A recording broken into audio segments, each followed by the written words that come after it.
Hello everyone, welcome back to Lume biology. चलिए muscles के session को हम आगे और कंटिन्यू करते हैं। आज इसका 10th सेशन हम लोग बात करेंगे।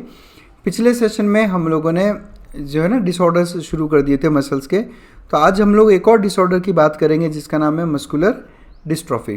ठीक है, तो देखो आपसे रिक्वेस्ट रहेगी कि डिस्ट्रॉफी यानी डिजीज़ के रिलेटेड अगर आपको वीडियो समझने हैं तो पहले आप नॉर्मल फिजियोलॉजी को समझो। तो जो हमने मसल्स की नॉर्मल फिजियोलॉजी पे, उनकी फंक्शनिंग पे जो वीडियोस बना रखे ना, पहले आप उनको देखो। उनकी आप एक नॉर्मल फंक्शनिंग समझोगे तभी आप उसके डिसऑर्डर्स को समझ पाओगे और अच्छे तरीके से। चलिए शुरू करते हैं मस्कुलर डिस्ट्रॉफी। देखो सबसे पहले मैं वर्ड पे जाता हूँ, डिस्ट्रॉफी। अब डिस्ट्रॉफी वर्ड ऐसा है कि ये एक वर्ड होता है जिसका मतलब होता है डीजेनरेशन। डिस्ट्रॉफी मतलब डीजेनरेट हो गया। ऐसे होता है ना, एक नॉर्मल टिश्यू होता है और नॉर्मल टिश्यू जब वक्त के साथ धीरे धीरे डीजनरेट हो जाता है तो उसके लिए वर्ड यूज होता है डिस्ट्रॉफी। तो मस्कुलर डिस्ट्रॉफी का मतलब क्या हुआ? मसल्स हो रही है डीजनरेट। डीजनरेट का मतलब आप इस पिक्चर को देखो, यहाँ पे आपको एक तरफ दिख रही है नॉर्मल बाइसेप्स और इस तरफ देखो आप मस्कुलर डिस्ट्रॉफी वाली बाइसेप्स। मसल का मास देखो आप, मसल का मास कितना कम हो गया है। क्यों? क्योंकि मस्कुलर डीजनरेशन हो रहा है, यहाँ पे मसल्स डीजनरेट हो रही है। इसी कंडीशन को कहा जाता है मस्कुलर डिस्ट्रॉफी। इस तरह की डीजनरेटेड जो मसल्स है, डिस्ट्रॉफिड जो मसल्स हैं, ये इतना इनका मास नहीं होता कभी भी, और प्लस ये वीक होती हैं, ये थोड़ी कमज़ोर रहती हैं ये। तो बेसिकली मस्कुलर डिस्ट्रॉफी का मतलब क्या हो गया? प्रोग्रेसिव। प्रोग्रेसिव मतलब ग्रेजुअली, धीरे धीरे। ऐसा नहीं होगा कि बहुत कम टाइम में मसल एकदम से डीजनरेट हो जाए। ग्रेजुअली मसल फाइबर्स का डीजनरेशन होता रहता है। और सबसे खास बात जो आपको याद रखनी है वो ये कि इसमें नर्वस सिस्टम का इन्वॉल्वमेंट नहीं होगा। इसमें नर्वस सिस्टम का इन्वॉल्वमेंट नहीं होगा। ऐसा हमने क्यों बोला, उसकी बात को समझें आप, उसका रीज़न समझें।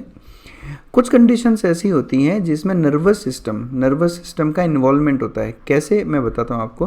देखो जितनी भी मसल्स हैं उन मसल्स को कॉन्ट्रैक्शन का और रिलैक्सेशन का सिग्नल मिलता है, उनको इम्पल्स मिलता है। तो जब कोई पर्टिकुलर नर्व, इसको एक एग्जांपल के तौर पे लेते हैं। समझो एक नर्व है, नर्व एक्स। ये नर्व एक्स आपके मसल एक्स को सप्लाई करती है। यानी जब नर्व एक्स मसल एक्स को स्टिमुलेट करेगी तब मसल का होगा कॉन्ट्रैक्शन और रिलैक्सेशन। अब समझो कुछ ऐसा प्रॉब्लम हो जाए कि आपकी नर्व एक्स जो है वो काम करना बंद कर दे, है ना। अब नर्व एक्स आपकी काम नहीं कर रही। तो जब नर्व एक्स काम नहीं कर रही तो ये नर्व एक्स अपनी मसल एक्स को स्टिमुलेशन कभी भी नहीं दे पाएगी, है ना। डिसऑर्डर कहाँ हुआ है? नर्व में, जिसकी वजह से मसल तक किसी भी तरह का इम्पल्स नहीं पहुंच रहा। तो जब मसल में इम्पल्स नहीं पहुंच रहा तो मसल की जो फंक्शनिंग है वो ख़त्म हो जाएगी और इस तरह की मसल्स भी धीरे धीरे डीजनरेट होने लगती है। लेकिन जब हम वर्ड यूज़ करेंगे मस्कुलर डिस्ट्रॉफी, तो एक सबसे खास बात जो आपको ध्यान रखनी है कि जो मस्कुलर डिस्ट्रॉफी की हम लोग बात कर रहे हैं, इस पर्टिकुलर डिसऑर्डर की बात कर रहे हैं, इसमें नर्वस सिस्टम का कोई रोल नहीं होता। ऐसा नहीं होगा कि किसी नर्व के डिसऑर्डर की वजह से ये मस्कुलर डिजनरेट हुआ है। तो आई होप आपको ये डिफरेंस समझ में आया होगा। Muscular dystrophy most of the cases में हेरिडिटरी रहता है, यानी कि जेनेटिकल डिसऑर्डर की कंडीशन है ये मस्कुलर डिस्ट्रॉफी।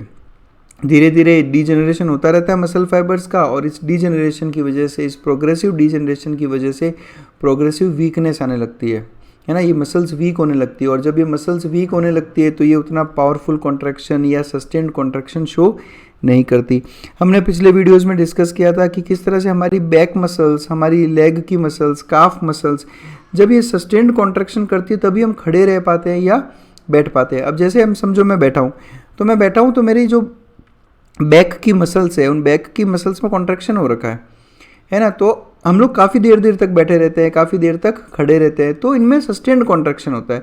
अब आप सोचिए अगर उन मसल्स का वीकनेस हो गया, उन मसल्स का डीजनरेशन हो गया, अब तो ये मसल्स उतने लंबे टाइम तक या सस्टेन्ड कॉन्ट्रैक्शन शो नहीं कर पाती। और वक्त के साथ धीरे धीरे जैसे जैसे ये बढ़ता रहेगा डीजनरेशन, वैसे वैसे इसका जो पेशेंट रहता है वो बिल्कुल व्हील चेयर पर ही आ जाता है। ना तो वो प्रॉपर तरीके से ढंग से बैठ पाता है, ना ही वो चल पाता है। तो ये रहता है मस्कुलर डिस्ट्रॉफी। तो हमने क्या कहा? मस्कुलर डिस्ट्रॉफी मोस्टली कैसी है? हेरिडिटरी।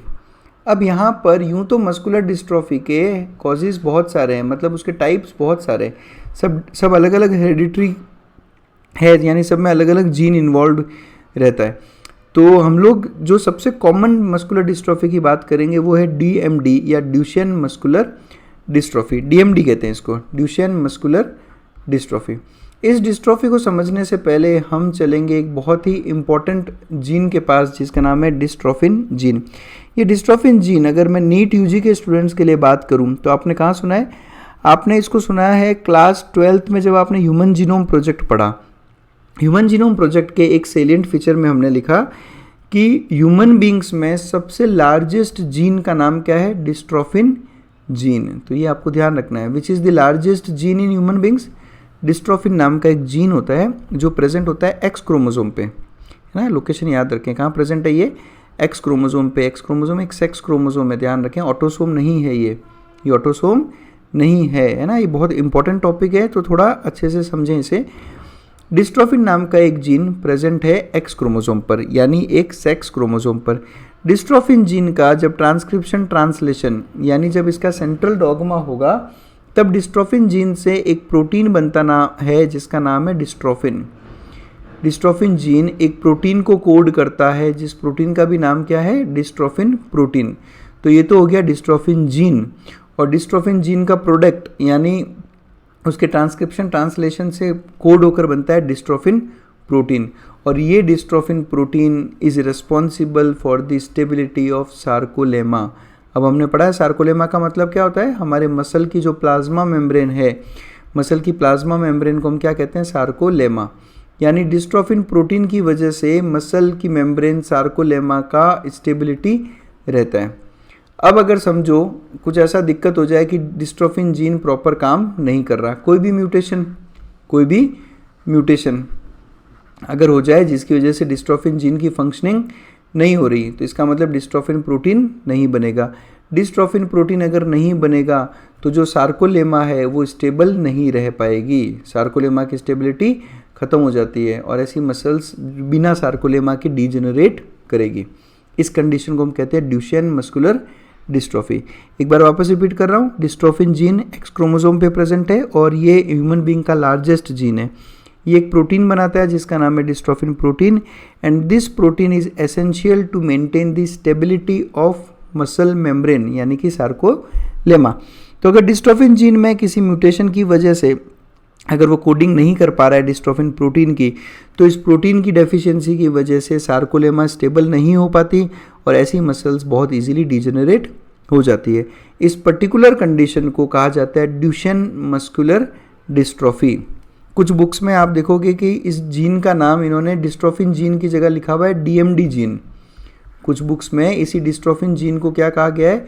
DMD gene. तो एक ही बात है, डीएमडी मतलब ड्यूशेन मस्कुलर डिस्ट्रोफी, बिकॉज इसी जीन की वजह से ड्यूशेन मस्कुलर डिस्ट्रोफी होती है, इसीलिए इसी को डीएमडी जीन का नाम दे दिया गया। चलो, तो Duchenne muscular dystrophy x chromosome पे प्रेजेंट है लार्जेस्ट ह्यूमन जीन जिसका नाम है डिस्ट्रोफिन। डिस्ट्रोफिन जीन एक डिस्ट्रोफिन प्रोटीन बनाता है जो नेसेसरी है सार्कोलेमा की स्टेबिलिटी के लिए।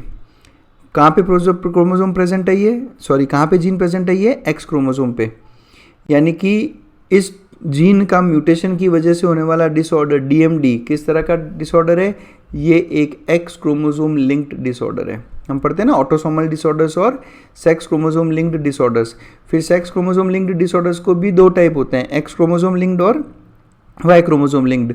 तो ये कौन सा टाइप है? ये है एक्स क्रोमोसोम लिंक्ड। और सबसे खास बात, ये एक रेसेसिव डिसऑर्डर है।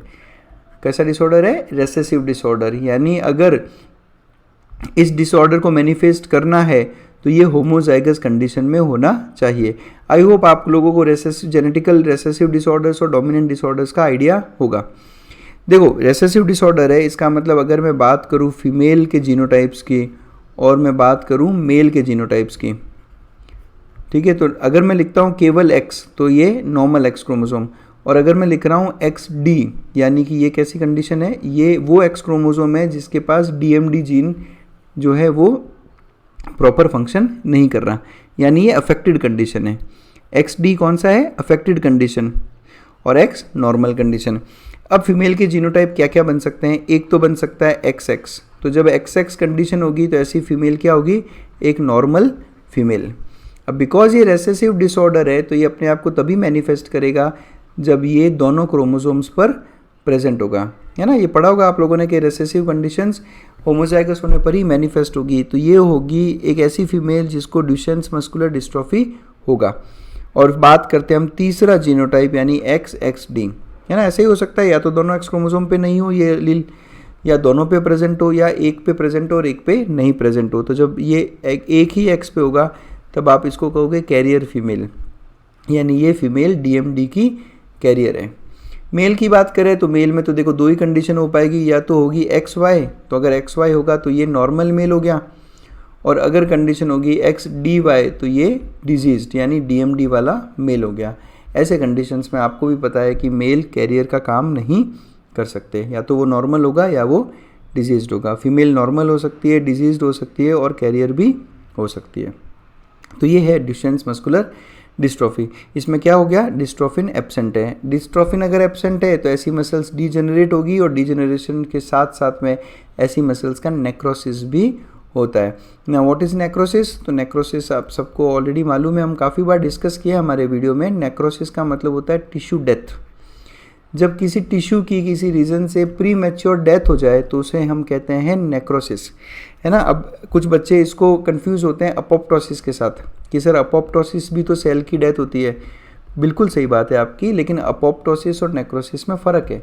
क्या फ़र्क है, इस फ़र्क को समझें आप, इस फ़र्क को समझें। अपोप्टोसिस का मतलब होता है प्रोग्राम्ड सेल डेथ। क्या मतलब है इसका? Programmed cell death.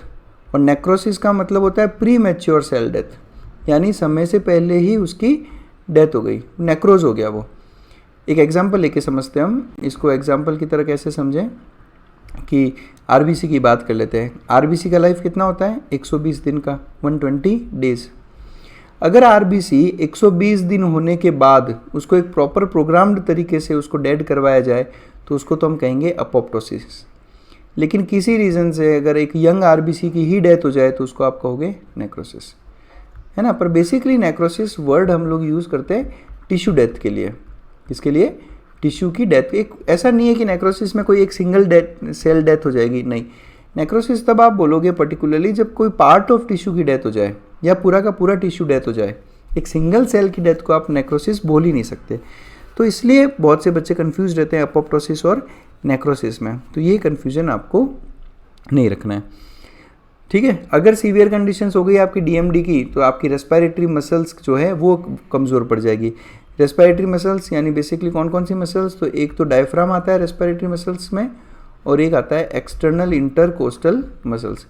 जो हम नॉर्मल रेस्पिरेशन करते हैं, नॉर्मल जो हमारा ब्रीदिंग वाला पैटर्न है, उसमें हम लोग मेन इन दो मसल्स का यूज़ करते हैं, डायफ्राम और एक्सटर्नल इंटरकोस्टल मसल्स। तो अगर आप समझें DMD की वजह से इन मसल्स का डीजेनरेशन चालू हो गया तो सीधा सीधा आपका ब्रीदिंग जो है अफेक्ट होगा, जिसकी वजह से डिफ़िकल्टी होगी ब्रीदिंग में, and it might lead to death also. क्योंकि ब्रीदिंग अगर ये मसल्स पूरी तरीके से डीजनरेट हो गई तो ब्रीदिंग भी पॉसिबल नहीं हो पाता, और ऐसे केस में हो जाती है डेथ। तो ये था ड्यूशेन्स मस्कुलर डिस्ट्रॉफी और muscular dystrophy. Muscular dystrophy mostly genetical होती है, जिसमें से सबसे मेन है ड्यूशेन मस्कुलर डिस्ट्रॉफी जो हमने यहाँ पर डिस्कस की।